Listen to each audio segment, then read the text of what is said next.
भगवान ने वृंदावन में उस शरद रात्रि की रमणीय सौम्य रात्रि के दिन महारास का संकल्प किया। अपनी योग माया मुपाश्रिता, अपनी योग माया का आश्रय लेकर भगवान ने आज गोपियों के मनोरथ को पूरा करने का मन में संकल्प लिया। ध्यान से सुने, कल ही शरद रात्रि बीती हुई है। एक शरद की रात्रि बड़ी ही महत्ववान है।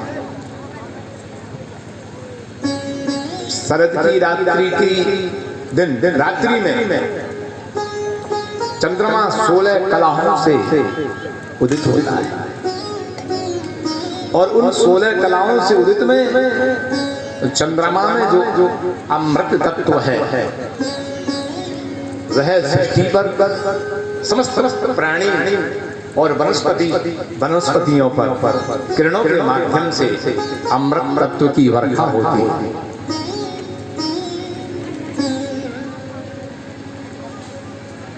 जितनी भी औषधियां हैं सृष्टि में, उन औषधियों को गुणवान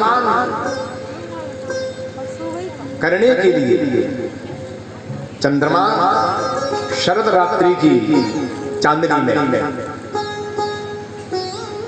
उदित होकर चांदनी के माध्यम से, किरणों के माध्यम से उन औषधियों को जीवन प्रदान करते हैं, जन्म प्रदान करते हैं, जीवन करते हैं, गुणवान करते हैं। कल मैंने बात कही थी कि रात्रि में खीर बनाकर भगवान को भोग लगाकर रखना रखा किसी नहीं रखा, किसने रखा?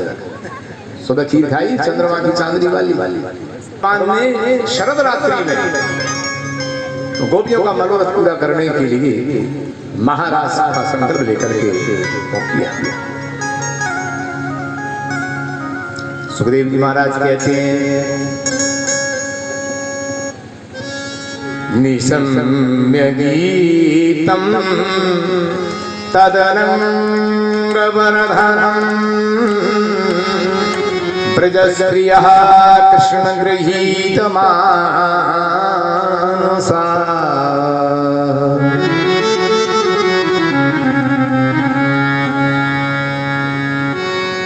गृहीत मानसा आजगमुरण्यो निर्मलचितोद्गमः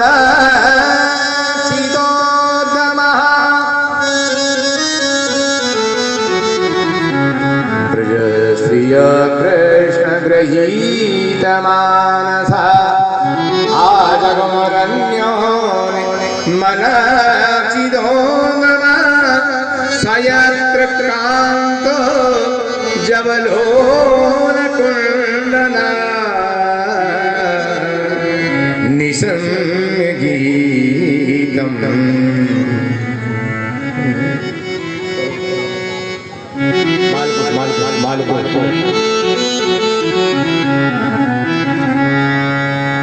निशम्य गीतम तदनंग वरधर मालकोस ब्रज स्त्रिया कृष्ण गृहीत मानसा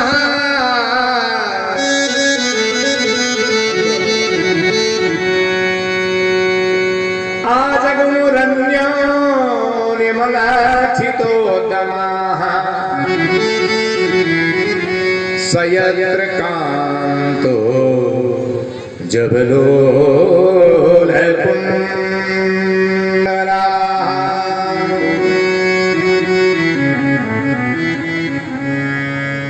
भगवान श्री कृष्ण ने निशम्य गीतम उस रात्रि में अनंत वर्धनम कामदेव का वर्धन करने वाले श्री कृष्ण ने अपने वाणु पर ब्रजस्त्रियः कृष्ण गृहीत मानसः, ब्रजस्त्रियों के मन को ग्रहण करने के लिए क्लीं कृष्णाय वासुदेवाय मंत्र का अनुसंधान किया बांसुरी पर। और ये सब गोपियों ने जहाँ रात्रि के 12 बजे थे, कोई गोपियां अपना अपना काम कर रही थी, कोई सो रही थी, कोई जाग रही थी, कोई गाय की सेवा कर रही थी, कोई पति की सेवा कर रही थी, कोई घर को साफ कर रही थी, तो कोई चूल्हा चेता रही थी, तो कोई खीर बना रही थी, कोई गाय की सेवा कर रही थी, कोई आंगन से गोबर से आंगन को लिप रही थी, कोई घर के कामकाज में लगी थी। ये सब गोपियां जिनका नाम श्री कृष्ण ने अपनी त्रिभंगी चाल से यमुना के किनारे बिछी हुई चांदनी के अंबर तल के नीचे कदम वृक्ष के नीचे भगवान श्याम सुंदर ने वेणु का नाद किया। जैसे ही बांसुरी बजी गोपी के कान में आई, दुहन्त्यो भी काश्चित् दोहम हित्वा समुत्सका। एक गोपी तो गाय दो हो रही थी, बांसुरी की आवाज कान में सुनते ही दोहनी गिर गई, दूध फैल गया, उसको सुध ही नहीं रही। वह वहीं सब छोड़ छाड़ करके और दौड़ गई भगवान श्री कृष्ण के पास, जहां यमुना के किनारे श्री कृष्ण खड़े हुए थे। पयोधितस्य संयामुद्दस्या पराययौ परिवेश्यन्त तद्विद्वा पायन्त्याः शिशून् पया। एक गोपी अपने नादान शिशु के लिए दूध पिला रही थी। श्री कृष्ण की बांसुरी की आवाज सुनते ही अपने नादान शिशु को वहीं पटक गई और दौड़ती हुई चली गई रात्रि में श्री कृष्ण के पास। शुश्रूषन्ति पतिं काचे दन्त्योपास्य भोजनम्। बड़े प्रेम से गोपी अपने पति के लिए भोजन करा रही थी, पंखा डुला रही थी। जैसे ही उसके कान में बांसुरी की आवाज सुनी, दौड़ती भई गोपी अपने पति को भोजन करती हुई छोड़ गई और चली गई। लिम्पन्त्या प्रमजन्तोऽन्या अंजत्या कांचलोचने। एक गोपी गोबर से आंगन को लीप रही थी, बांसुरी की आवाज सुनी, उसने हाथ ही नहीं धोए थे और दौड़ गई भगवान श्री कृष्ण के पास पहुंच गई। अंजन्या कांचलोचने, और अपने लोचन अपनी आंख में अंजन लगा रही थी, काजल लगा रही थी। तो बांसुरी की आवाज सुनते ही भूल गई, एक आंख में काजल लगा गई, दूसरी आंख में काजल ही नहीं लगा पाए।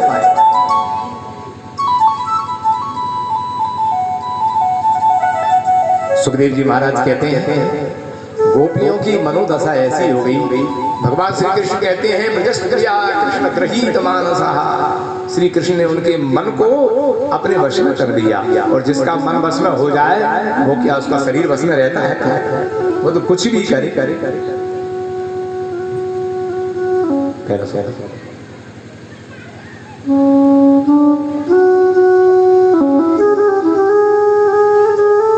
बांसुरी बजी,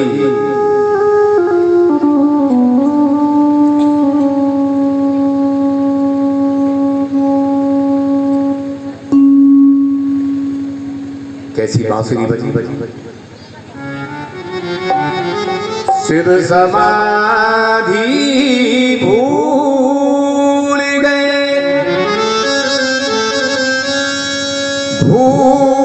गए ऋषि मुनि की तारी। वेद पढ़त ब्रह्मा भूले। वेद पढ़ते हुए ब्रह्मा जी भूल गए भगवान श्री कृष्ण की बांसुरी। ब्रह्मांड को खोल करके ब्रह्मलोक में पहुंच गए। वेद पढ़त ब्रह्म भूले भूले ब्रह्मचारी। ब्रह्मचारी सनक सनंदन सनातन सनत कुमार अपने ध्यान में बैठे हुए थे। बांसुरी की आवाज सुन के ध्यान हट गया। स्वर्गलोक में देवराज इंद्र की सभा जुड़ी हुई थी। वहां की वो श्रेष्ठ जो अप्सरा है वो नृत्य कर रही थी। सुंदर वाद्य यंत्र बज रहे थे। रंभा समताल चूंगी। रंभा ने नृत्य करते करते ताल चुका दिया। जो ताल लगना था वो ताल नहीं लगा, वो ताल भंग हो गया। भूली नृत्यकारी जमुना जल उलटो भयो। जमुना जी जिस धारा में जा रही थी वह धारा स्तब्ध हो गई और उल्टी बहने लगी। जमुना जल उलट भयो शोभा आज वृंदावन बंशी बजी। वृंदावन में श्याम सुंदर की बांसुरी का जल नाद हुआ है। तीन लोक प्यारी ग्वाल बाल मगन भय ब्रज की सवदारी। सुंदर श्याम मोहनी मूर्ति नटवर बबुधारी। सुर श्याम को प्रभु मदन मोहन चरण की बलिहारी। बांसुरी बजाई आज रंग सोमुरारी। बांसुरी बजाई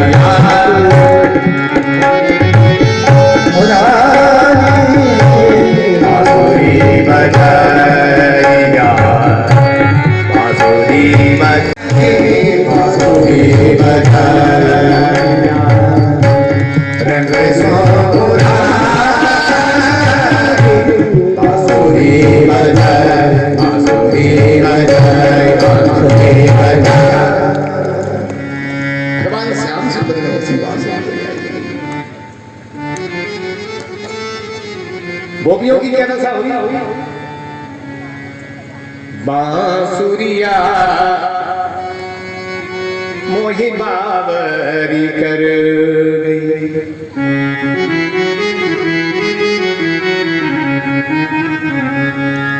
बांसुरिया मोहि बावरी कर गई। क्या हो गया?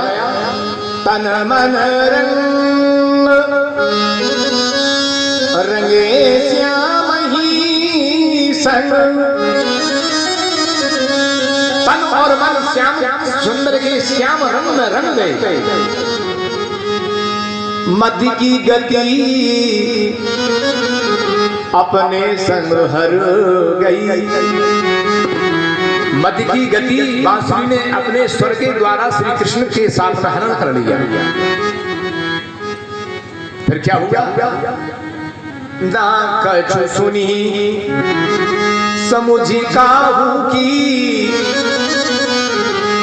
निर्भय हो निसी घर से निकल गई। न किसी की सुनी न समझी, निर्भय होकर के रात्रि में घर के बाहर निकल गई। ये गोपियां सब श्री कृष्ण के पास पहुंची। ऐसी अवस्था में उलट पुलट श्रृंगार की सब। ये गोपी को श्रृंगार कर रही थी। बांसुरी की आवाज सुनी, उसकी बुद्धि उल्टी हो गई। क्या हुआ? अधर की लाली, अधर माने होठ, अधर की लाली आंख में लग गई। बांसुरिया मोहि बावरी कर। एक गोपी पति की सेवा कर रही थी। उसने बांसुरी की आवाज सुनी, दौड़कर जाने लगी। पति ने उसका हाथ पकड़ लिया। कहाँ जाती है रात्रि में? बोले मुझे श्याम सुंदर ने बुलाया है। बोले कौन सा सुंदर? बोले मेरे प्राणों के जो पति हैं। बोले तेरा पति तो मैं हूँ। अब उसने किवाड़ बंद कर दिए, पकड़ लिया उस गोपी को। खबरदार कहीं रात्रि में बाहर गई है तो वो हाथ जोड़ करके प्रार्थना करने लगी, आज तो हमारा रास महोत्सव है।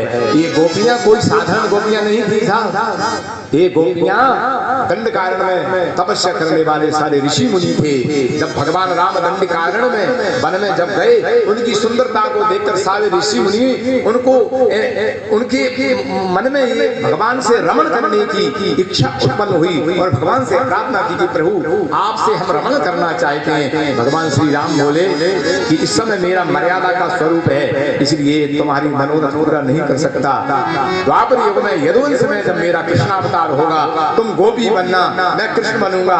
शरद रात की चांदनी के छठा में वृंदावन के किनारे, यमुना के किनारे जब मैं तुमसे रास के द्वारा रमण करूंगा, तुम्हारा मनोरथ पूरा हो जाएगा। हजारों वर्ष के तपस्वी ये दंडकारण्य में रहने वाले ऋषि मुनि आज ये गोपी बनकर आए हैं। पकड़ लिया पति ने, नहीं जाने दिया। तो गोपी ने कहा कि तुम मेरे शरीर के पति हो, शरीर के पति हो, प्राणों के पति तो मेरे परमात्मा ही हैं। यदि तुम्हें शरीर से प्यार है तो ये लो, शरीर ये रखा है, प्राणों से मैं जा रही हूँ गोविंद के पास में। छोड़ गई अपने शरीर को और सबसे पहले पहुंच गई गोविंद के चरण। मेरे शरीर के पति हो, ये शरीर लो, संभालो अपने शरीर। पहुंच गए। उलट पुलट श्रृंगार की सब, अधर की लाली आंख में लगो गई। एक गोपी ने तो सोने का हार पहना और बांसुरी की आवाज सुनी। हार पहना ही नहीं था कि बांसुरी की आवाज सुनते ही तुरंत उनको सोने के हार को पैर में बांध दिया, पायल समझकर, और पायल को गले में डाल दिया। एक गोपी ने तो और गजब ही कर दिया। एक गोपी को दो काम करने थे। एक तो उनके ससुर जी थे, ससुर जी को भोजन कराना था, क्योंकि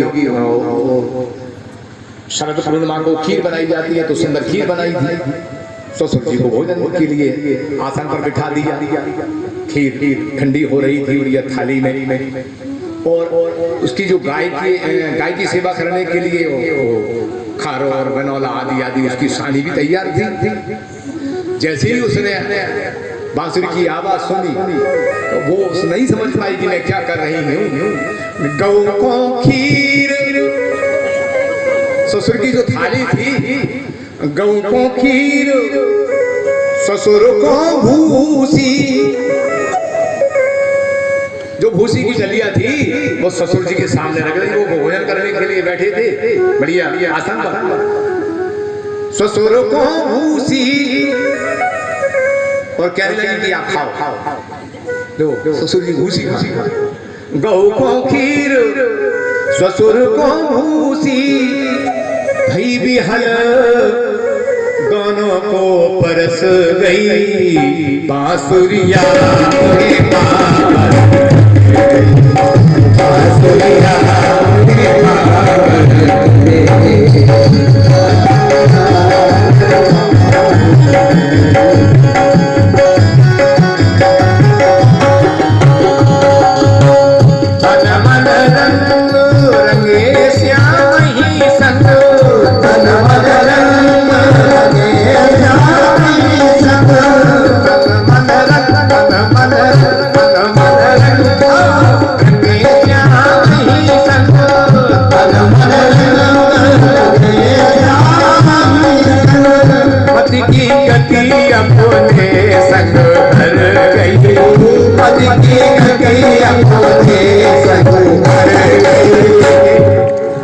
बांसुरिया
नयन पुतरी सब ही बदल गई, नयन पुतरी सब बदल गई। बांसुरिया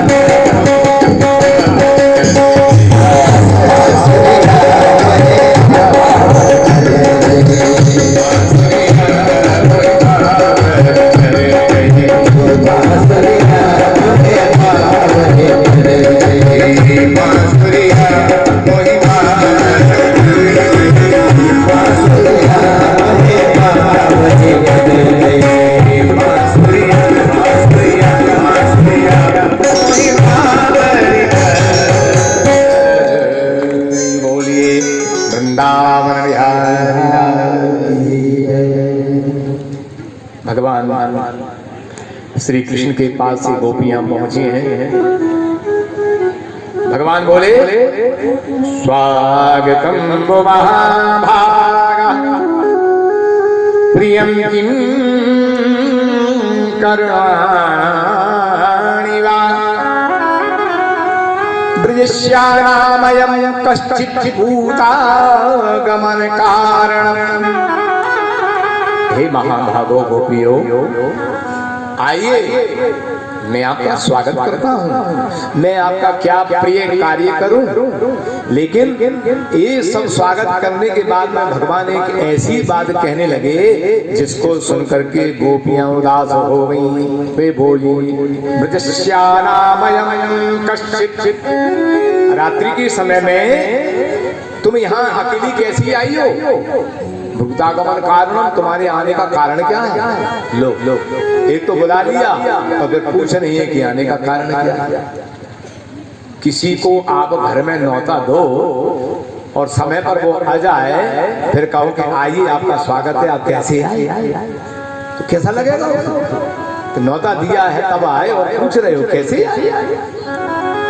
गोपियों ने कहा कि ये कैसा उल्टा व्यवहार कर रहे हैं।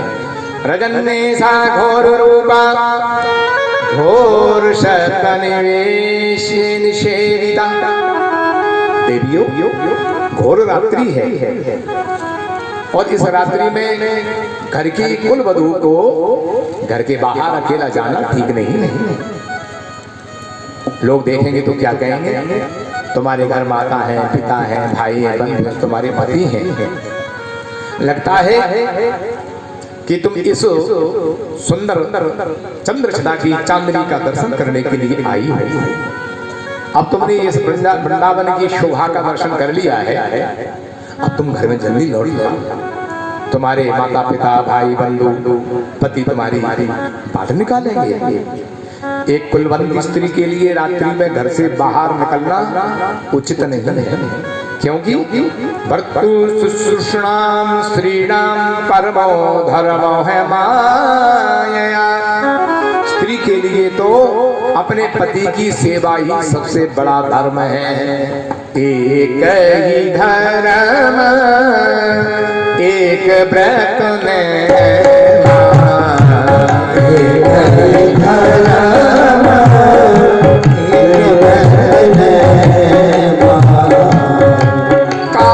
वचन मन पति पर प्रेम, गाए वचन मन पति पर प्रेम।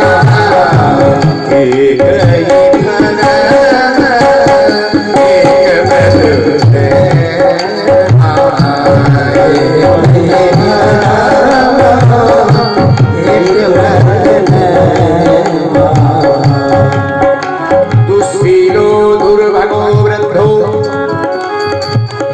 जड़ो रोग धनो पीवा।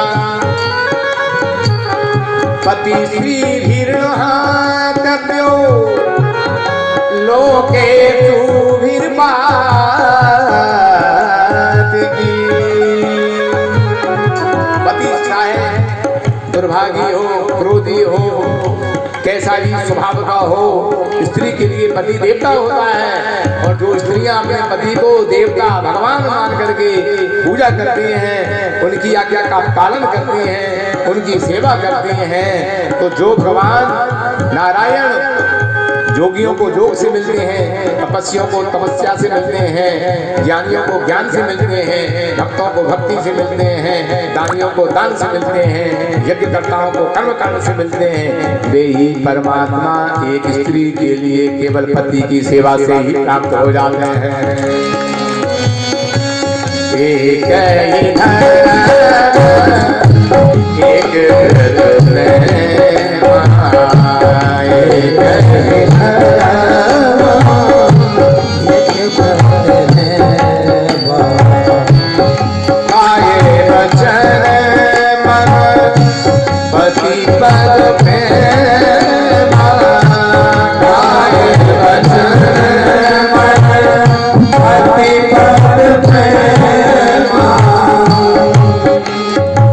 जुगुप्सितं च सर्वत्र औपपत्यं कुलस्त्रियः।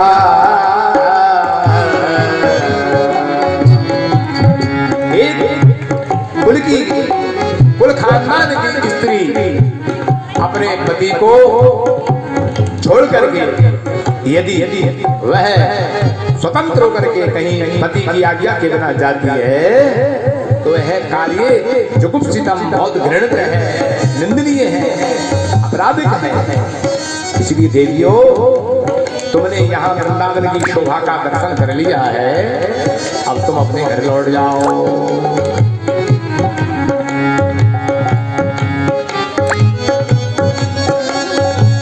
नैवं विमुर्हति भगवान् गदितुं संत्यज सर्व विषयांस्तव पादमूलम् भक्त्या भजस्व दुर्वग्रहं त्यजास्मात् देवो यथादि पुरुषो भजते मुमुक्षुम्। भगवान की बात सुनकर के गोपियों ने कहा, आपका प्रवचन बंद हो गया हो तो हम बोले? बोले हमने तो जो बात कहनी थी कह दी।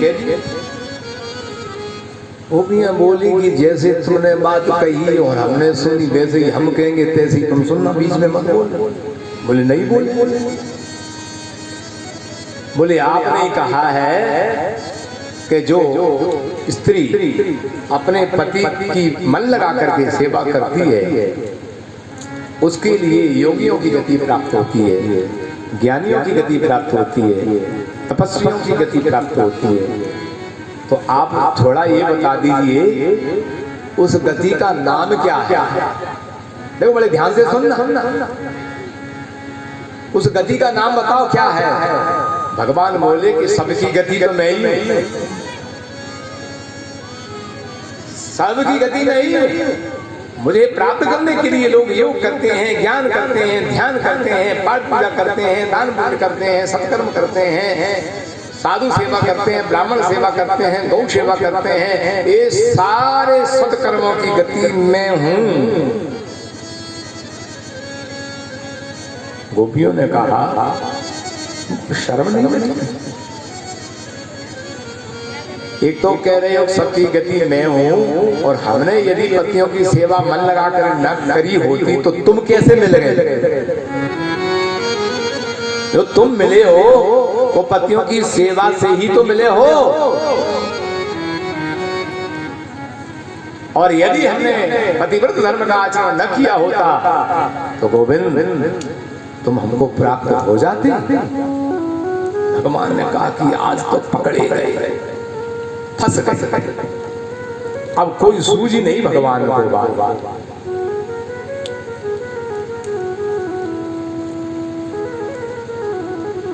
कभी कभी भगवान भी पकड़े। भगवान ने कहा कि ये तो बात ऐसी कह दी कि इसका तो कोई उत्तर ही नहीं है।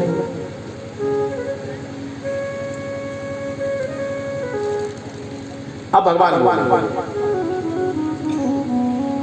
अरे भाई अचरज की यह बात हम तो कई सहज हंसी में तुम्हें लगी बड़ बात। हमने तो भाई सहज हंसी में ही कह दी थी और तुमने तो ये सच्ची मान ली। आवो सब मिले रास रचावे हर्षित तन मन गात। एक ये जो बात जो कही है वो तुम्हारे लिए नहीं, इस संसार की अन्य नारियों को लक्ष्य बना करके तुमसे ये बात। जैसे माता सीता जी से अनसुईया जी कहते हैं, सुन सीता तब नाम सुमिरी नार पतिव्रत करही, तो ही प्राण प्रिय राम कहूँ कथा संसार हित। तुम्हारे माध्यम से संसार की नारियों के हित के लिए मैंने ये पतिव्रत धर्म की आचरण की बात कही है। तुम तो पतिव्रत शिरोमणि हो। आवो सब मिली रास रचावे। अब तुम गोपियों मन में वह मत करो और मैं तुम्हारे साथ में वही काम करूंगा जो तुम चाहती हो। गोपियों के मन में लगा। अब देखिए यहाँ बहुत बारीक बात तो ये है समझने की कि गोपियां भगवान की अनन्याश्रित हैं और भगवान ने भी कहा है कि जितनी मुझे गोपियां प्यारी हैं, वंदे नंदनवदस्त्रीणाम पादनैनो वीक्षणसायाशां हरिकथोद्गीतं पुनाति भुवन उपरे। जिन गोपियों की चरण रज को पाने के लिए ज्ञानियों में उत्तम उद्धव जी महाराज उनके चरणों की धूलि में लोट लोट हो गए, ऐसी गोपियां भगवान के लिए अति प्यारी हैं। लेकिन ऐसी प्यारी गोपियों के मन में भी किंचित मात्र का यदि अभिमान होता है तब भी भगवान उसको स्वीकार नहीं करते। बोले गोविंद भगवान की जय। एवं भगवता कृष्णा लब्धमाना महात्मना आत्मानं मे श्रीणाम मानिन्यो अधिकं भुवि। गोपियों के मन में ये बात आई कि हम सबसे प्यारी हैं और भगवान हमारे तर्क से हार गए हैं, उत्तर न दे पाए। तो गोपियों के मन में छोटा सा सूक्ष्म अभिमान का अंश आ गया। भगवान ने कहा कि जब तक इतना भी अभिमान का छोटा सा भी अंश है, एक पूरे विशाल पर्वत में यदि एक तृण मात्र का भी अभिमान है तब तक मैं उसको स्वीकार नहीं कर सकता। तासां तद सौभगमिदं वीक्ष्यमानं च केशवः प्रशमाय प्रसादाय तत्रैवान्तर्धीयता। भगवान गोपियों के मन में छोटा सा अभिमान नष्ट करने के लिए उन्होंने लीला की और गोपियों के बीच में से अंतर्धान हो गए। उल्लास बिहारी भगवान अंतर्धान हो गए। फिर गोपियों की जो मनोदशा का जो वर्णन भागवत में लिखा गया है,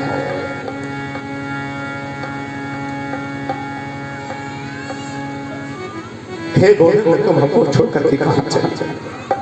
अभी तुम प्यारी प्यारी बात करके हमारे मन को मोह कर रहे थे। हमने आपके लिए महाराज अपने परिवार के सारे सदस्यों को छोड़ एक गोपियों हे नाथ, हमने अपने बालकों को छोड़ा, अपने पतियों को छोड़ा, अपने भाई माता पिता ससुर भाई बहनों को छोड़ा, अपने घर गृहस्थी को छोड़ा केवल आपके। और स्त्री के लिए यदि सबसे ज्यादा छोड़ने की सबसे बड़ी बात है तो हमने लोग लाज को भी छोड़ा।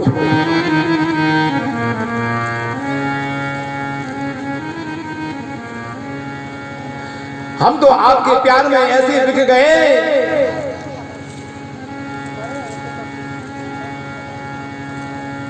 प्यार का सौदा कितना सस्ता। हे गोविंद, हमने तुमसे प्रेम किया और इस प्रेम का सौदा उसकी तुमने कोई मूल्य नहीं समझा। हमने अपने जीवन का सर्वस्व दांव पर लगा दिया और तुम हमको छल कर चले। प्यार का सौदा कितना सस्ता कि बिक भी गई पर दाम ना आए। हम बेमोल बिक गई और कोई हमारे लिए मूल नहीं। तुम्हारे लिए सब कुछ छोड़ा और तुम ही छोड़कर चले गए, अब हम किसके सहारे। एवं कृष्णम प्रक्षमाना वृंदावन लता तरु। हे पीपल के वृक्षों, यदि तुमने कृष्ण को देखा हो तो बताओ हमारे गोविंद कहाँ छिप गए हैं। हे लताओं, हे झाड़ियों, हे वृक्ष की भूमि, हे चंद्रमा, हे वृक्ष की जल, तुमने यदि हमारे गोविंद को देखा हो तो तुम बताओ किस दिशा में गए। एक दूसरे से पूछते ही विलखती हुई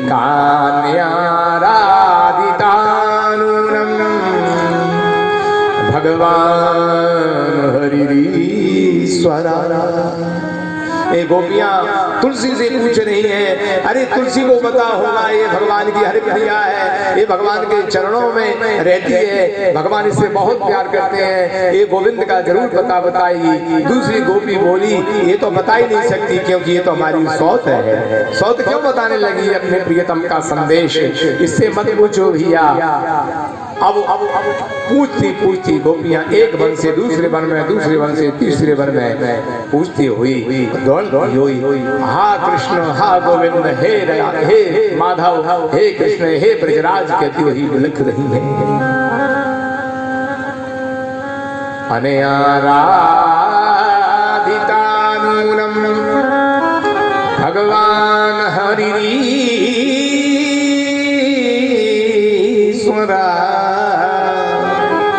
भगवान हरि कहाँ छिपे हैं गोपियों को ये बिलाप में देखिए। एक झाड़ी में हा नाथ रमण प्रेष्ठा क्वासी क्वासी महाभुजा। हे नाथ, हे रमण, आप कहाँ हो? सबने कहा कि चलो आगे के वन में चलो, वहां मिलेंगे। एक वन से दूसरे वन में खोजती थक गई, लेकिन कृष्ण नहीं मिल रहे हैं। किसी समझदार गोपी ने कहा कि सुनो, यदि उनको मिलने की इच्छा नहीं है तो हमारे ढूंढने से वो मिलेंगे भी नहीं। वो लोग भगवान जब उनकी इच्छा होगी तभी मिलेंगे, हमारे ढूंढने से तो अब वो मिलने वाले नहीं हैं। रात्रि का समय है, एक करील के कांटों पड़े हुए हैं ब्रजभूमि पर। यदि हम ढूंढेंगे और हमसे न मिलने की इच्छा से कृष्ण और आगे जाएंगे और उनके अत्यंत कोमल से भी कमल चरण कमल में यदि कहीं कांटा गड़ गया तो फिर ये वेदना को फिर हम भी सहन नहीं कर पाएंगे। इसलिए उनको ढूंढना बंद कर दो, कहीं हमारे कारण कहीं और आगे न बढ़ जाए। सुखदेव पुनः पुनमागत्य कालं कृष्ण भावना समवेता जगुः कृष्णं तदागमन कांक्षिता। बोले अब तो जहां से हमारा और श्री कृष्ण का वियोग हुआ है लौट करके वहीं चलो। उनको मिलना होगा तो वहीं मिलेंगे, और जहां खोया जाता है वहीं पाया जाता है। जहां हमने खोया है पाया भी वहीं जाएगा। खोया कहीं है, पाया ऐसा नहीं है। गलती कहीं होती है और क्षमा कहीं मांगी जाती है, ऐसा नहीं है। जहां गलती हो क्षमा भी वही होती है। हम लोग अपने परिवारों में गलती करते हैं, माता पिता की गलती करते हैं, भाई बहनों की गलती करते हैं, अपने स्वजनों की गलती करते हैं और क्षमा मांगने के लिए मंदिर में जाते हैं, हनुमान जी से प्रार्थना करते हैं, दुर्गा जी से प्रार्थना करते हैं, कहीं वृंदावन हरिद्वार और काशी जाकर के क्षमा मांगते हैं। गलती की है तुमने घर में और काशी में जाकर के क्षमा मांगा। पुनः इसका भाव ही यही है कि जहां हम खो देते हैं पाने की जगह भी वही। समवेता जगू कृष्णम तदा गमन कांक्षिता। सभी गोपियों ने फिर मिलकर के ये गोपी गीत गाया और विरह का ये गोपी गीत श्रीमद् भागवत का ये अत्यंत श्रेष्ठ गीत है। और गोपी गीत गाते गाते गोपियां तद्रूप हो गईं। सुखदेव जी महाराज कहते हैं कि राजन ये गोपी गीत भागवत का सर्वश्रेष्ठ गीत है। इसको जो संध्या के समय में संवेद स्वर से जो गाते हैं उनको कभी हृदय रोग नहीं होता है, उनकी कामनाएं समाप्त हो जाती हैं। गोपियों ने गीत गाया है गोविंद जयति तेधिकम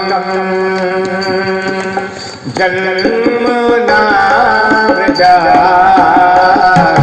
सयत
ये जो गीत गाया है वो भागवत का अमृत व्रत है। अमृत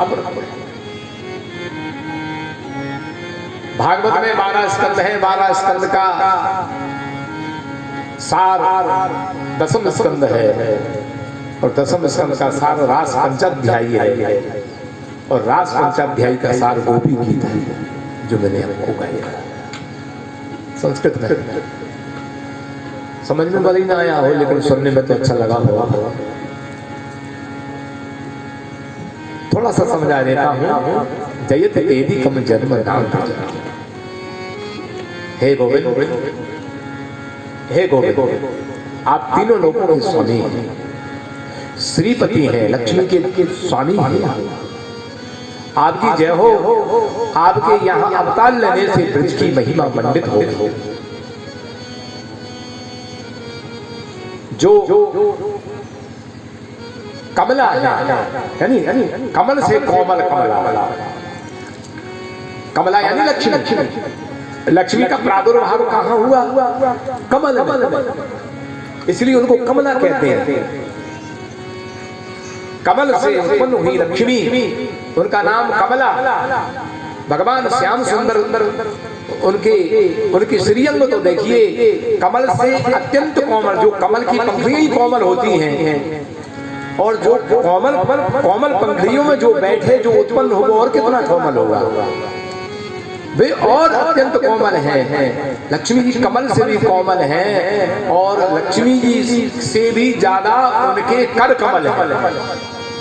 लक्ष्मी जी से भी ज्यादा उनके कर कमल हैं, और वे कमल से उत्पन्न कमला अपने कर कमलों से भगवान श्याम सुंदर के, भगवान नारायण के जब पाद संवाहन करती हैं तो भगवान के चरण कमल इतने कोमल हैं कि कमल से उत्पन्न कमला के कर कमलों से संवाहित द्वारा किए गए पाद संवाहन के द्वारा भगवान के चरण कमल भी लाल लाल हो जाते हैं, और इतने कोमल हैं कि लक्ष्मी को डर लगता है कि कहीं ज्यादा ताकत न लग जाए भगवान को कष्ट पर। कितने कोमल हैं भगवान के चरण कमल, और ऐसे चरण कमल बिना पद त्राण के, बिना जूती के और नंगे पैर भगवान श्याम सुंदर वृंदावन की रात्रि के समय में यमुना के किनारे कंटका कीर्ण वन में दौड़ते घूम रहे हैं। इस बात को समझते ही, स्मरण करते ही हमारे दिल में भारी वेदना हो जाती है। हे गोविंद, जिन चरण कमलों को निरंतर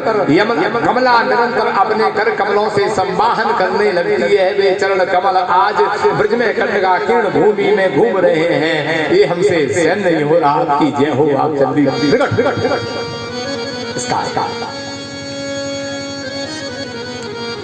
शरदुला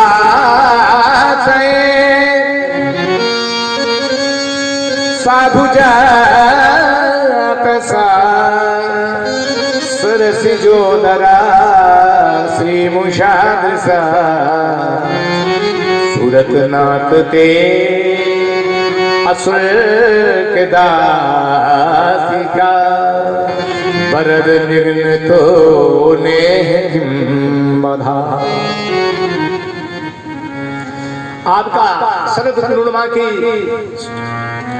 64 कला से उत्पन्न, संपूर्ण कलाओं से उत्पन्न जो चंद्रमा की जो चांदनी है, जो उनका चंद्र दर्शन है, उससे भी श्रेष्ठ आपका मुखारबिंद है। ऐसे मुखारबिंद को देखकर चकोरी की भांति हम आपकी अतुलक दासी बन गई, बिना मोल की दासी बन गई। आपने केवल मुख छवि को देख करके हमको मोल ले लिया, और उसी से आप हमको वंचित कर रहे हैं।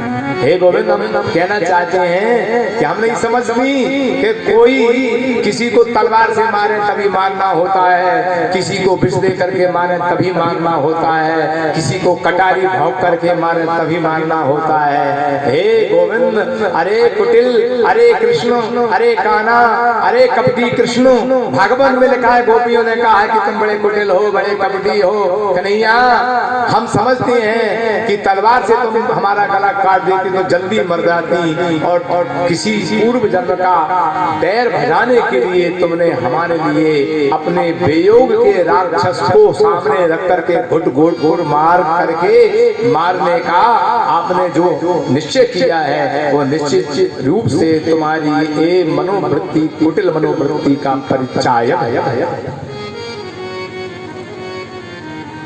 कोई शस्त्र से मारे, अस्त्र से मारे, विष देकर मारे, लेकिन तुमने तो मुस्कुरा करके ही हमें मार दिया। बोले गोविंद भगवान।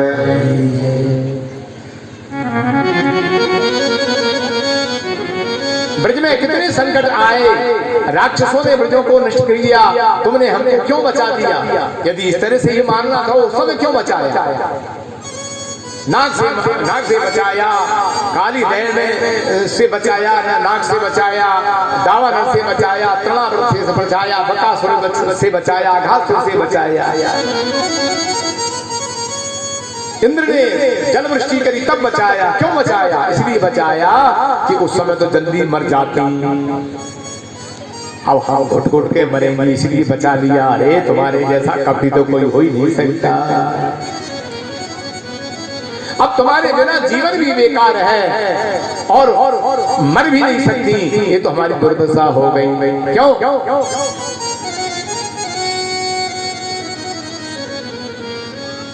तब कथामृतम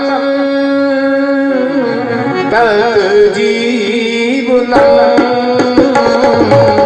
अब कथा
गोपियां कहती हैं कि हम आपके विरह के वियोग में मरना चाहती हैं, लेकिन मरे तो कैसे मरे, मर भी नहीं सकती। क्यों कि आपकी जो कथा है ना वो अमृत के समान है, वो हमें मरने नहीं देती। आपका वियोग हमें जीने नहीं देता, आपकी कथा हमको मरने नहीं देती। भूरी राजना, हम जानते हैं कि आपकी कथा अमृत का जो रसास्वादन कराते हैं, ऐसे ऐसे वक्ताओं से बड़ा धरती पर दूसरा कोई दानी नहीं है जो आपकी कथा का दान करते हैं। श्रवण मंगलम श्रीमदागतम भूरि ग्रहणते। बड़ी अद्भुत सुंदर ये गोपी गीत गाया गया।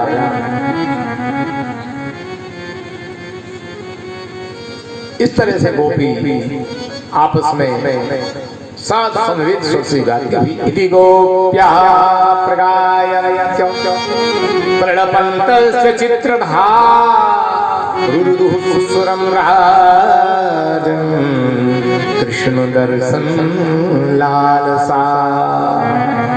कृष्ण दर्शन की लालसा से गोपियां सभी हे राजन सुस्वरम रुदुः अच्छे सुर से रो रही हैं। अब यहाँ स्वर का बड़ा महत्व बताया गया है। अच्छे सुर से रो रही, रुरुदु रो रही हैं, सुस्वरम अच्छे सुर से रो रही हैं।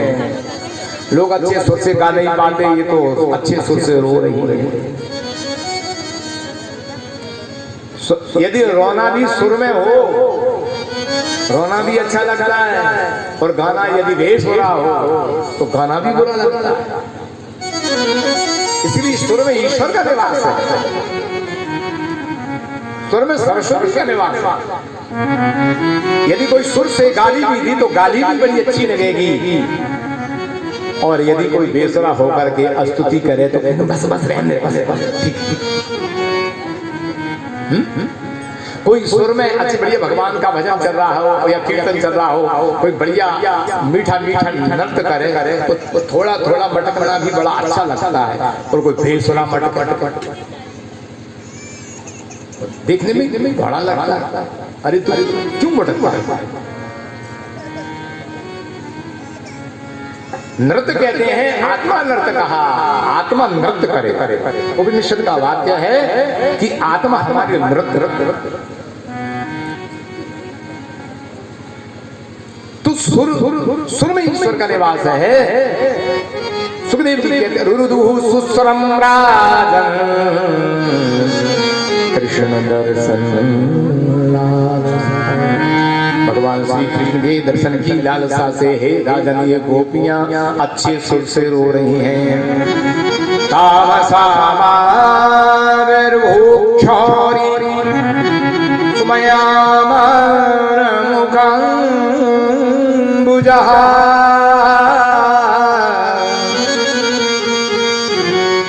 करुणों कामदेव के सौंदर्य लावण्य को लज्जित कर देने वाले भगवान श्याम सुंदर गोपियों के इस सुसुर से रोते हुए विलाप को सुनकर, गोपी गीत को सुन करके भगवान उनके ब्रज यूथ के बीच में ही प्रकट हो गए। भगवान कृष्ण भगवान की जय, श्री कृष्ण जन्म भगवान की जय।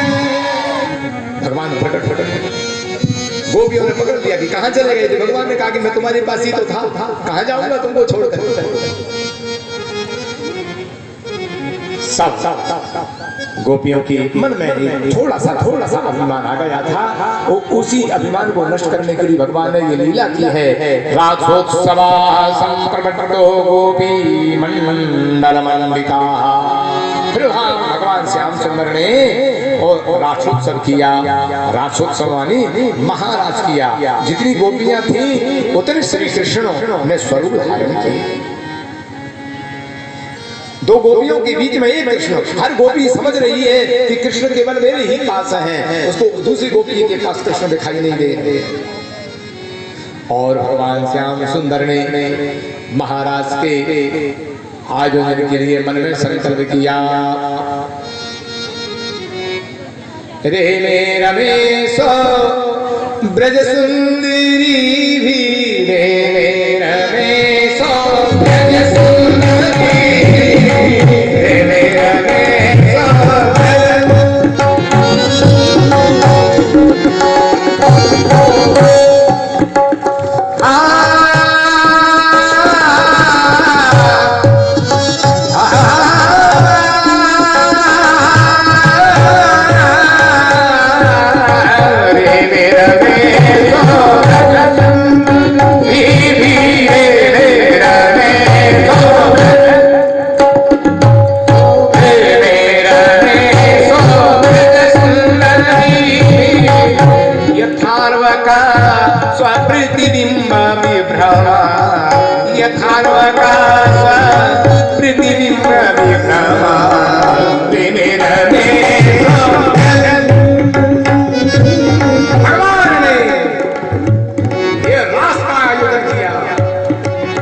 किसी ने वीणा संभाला, किसी ने मृदंग संभाला, किसी ने झांझ संभाली, किसी ने करताल संभाली। भगवान श्याम सुंदर ने अपनी वेणु का नाद किया। सभी वाद्य बजने लगे।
गोपियों की वो वहां कोई पुरुष नहीं जा सकता, केवल गोपी का प्रवेश होगा।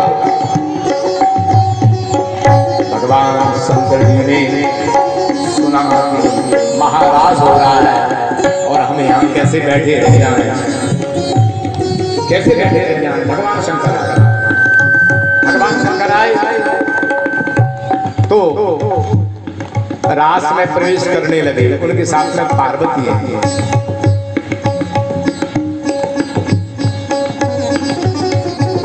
शंकर जी को रोक दिया, बोले ठहरो ठहरो। बोले हम बहुत दूर से आए रास देखने के लिए। बोलो कैसे आए हो? यहाँ केवल स्त्री का प्रवेश है, पुरुष नहीं जा सकता। तुम्हारे साथ में जो देवी आई उनको जाने दो, आप नहीं ठहरी। भगवान शंकर जी को दरवाजे पर खड़ा कर दिया, पार्वती अंदर चली गई। भगवान ने कहा कि बताओ, हम तो वहां से रास देखने के लिए आए और यहाँ खड़ा कर दिया। बोले देवियों हमें अंदर जाने दो। बोले नहीं, यहाँ तो केवल पुरुष रूप में केवल श्री कृष्ण हैं और सब स्त्रियां हैं। भगवान श्री कृष्ण के पास शंकर जी ने गुहार लगाई, भगवान हम तो आए इतनी दूर से आपका रास दर्शन करने के लिए, कुछ करो। भगवान ने राधा जी से कहा कि मेरे प्रिय भगवान शंकर भोलेनाथ रास दर्शन करने के लिए आए, उन्हें आगे आने की आज्ञा दो। राधा ने कहा कि नहीं, हे ब्रजराज, यहाँ तो केवल पुरुष के रूप में केवल आप ही हैं, दूसरा कोई पुरुष यहाँ प्रवेश नहीं कर पाएगा। बोले तो कुछ तो करो। हाँ, यदि वो गोपी बनकर आए तो आ सकते हैं, तो कहो उनसे गोपी बने। दौड़ती हुई एक गोपी गई, कहा कि वहां से आज्ञा हुई है प्रिया जोगी, यदि आप गोपी बने तो अंदर जा सकते हैं। उन्होंने कहा कि हमको गोपा बनाओ या गोपी बनाओ, क्या पड़ता है, हम तो रास देखने के लिए आए हैं। भगवान महादेव यमुना के किनारे एक झाड़ी में उन्होंने अपने सारे श्रृंगार को उतारा, लहंगा पहना, फरिया पहनी, चोली पहनी, नथ पहनी, बिंदी लगाई, मांग भरी, बिछुआ पहने, चूड़ी पहनी और गोपी बनकर के तैयार हो गए। शंकर भगवान की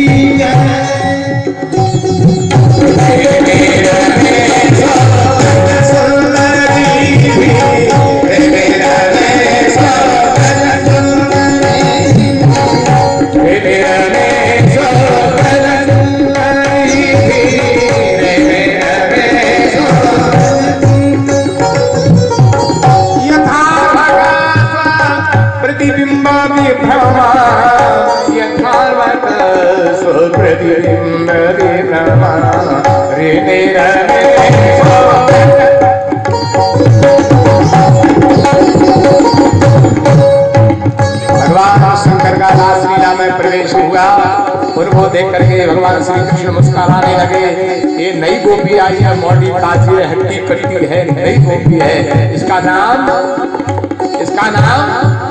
गोपीश्वर। भगवान गोपी बनकर आए, तब से भगवान शंकर का नाम गोपीश्वर बन गया। बोले गोपीश्वर भगवान।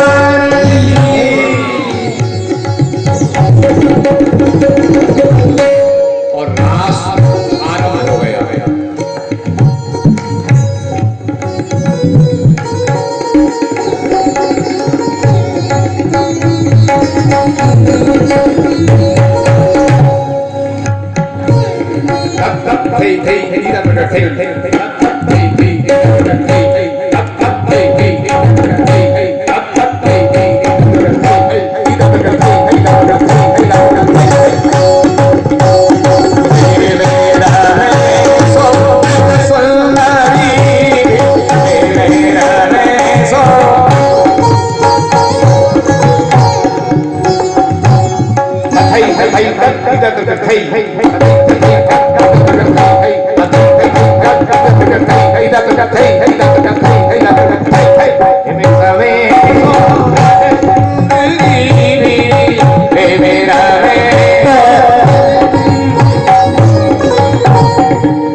झलक आपको रास की बताई है, वहां रास हुआ होगा, कैसा था?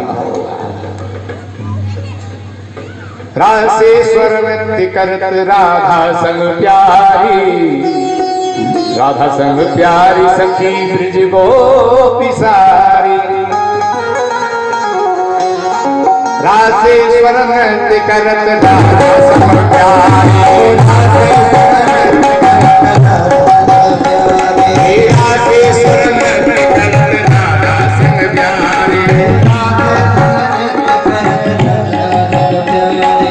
राधा संग प्यारी सखी ब्रिज गोपी नारी, राधा संग प्यारी सखी ब्रिज गोपी नारी, राधेश्वर नृत्य करत राधा संग प्यारी।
रात्रि हो गई। चंद्रमा 6 महीने तक लगातार इस महारास का दर्शन करते रहे और कामदेव को भगवान ने चुनौती दी थी। कामदेव ने भगवान से कहा था कि मैंने किले के युद्ध बहुत लड़े हैं, लेकिन मुझे मैदान के युद्ध में कोई हरा दे तो मैं उसका पुत्र बन जाऊं, नहीं तो तुम्हें मेरा पुत्र बनना पड़ेगा। भगवान ने स्वीकार किया। किले का युद्ध क्या होता है? कामदेव पर विजय प्राप्त करने के लिए किले का युद्ध होता है गृहस्थाश्रम, जो एक पत्नी व्रत धारण करके कामदेव को सारे संसार से समेट कर एक पत्नी में रख करके उससे कामदेव पर विजय प्राप्त कर ले, वह किले का युद्ध है। किंतु मैदान का युद्ध है दूसरी स्त्रियों के साथ में निर्विकार रह करके, और जो कामदेव पर विजय प्राप्त कर ले वो मैदानी युद्ध। इस मैदानी युद्ध को भगवान श्याम सुंदर ने लड़ करके कामदेव को परास्त कर दिया। कामदेव भगवान की शरण में गिर पड़ा कि प्रभु मैं हार गया और आप जीत गए, अब मैं वचन देता हूं कि मैं आपका पुत्र बन करके वही कामदेव रुक्मिणी के गर्भ से प्रद्युम्न के रूप में जन्म लेते हैं। बोलो बालकृष्ण भगवान की जय। विक्रीडितं ब्रजवधू हृदं च विष्णु श्रद्धान्वितो अनुशृणुयाद् वर्णयेयः भक्तिं परां भगवती प्रतिलभ्य कामं हृद्रोगमासु पहिनोत्यचिरेण धीरा। इस तरह से भगवान ने इस महाराज को करके भक्तों के मन में निष्काम भाव का ये बीज मंत्र प्रदान किया है। बोलिए गोविंद भगवान की।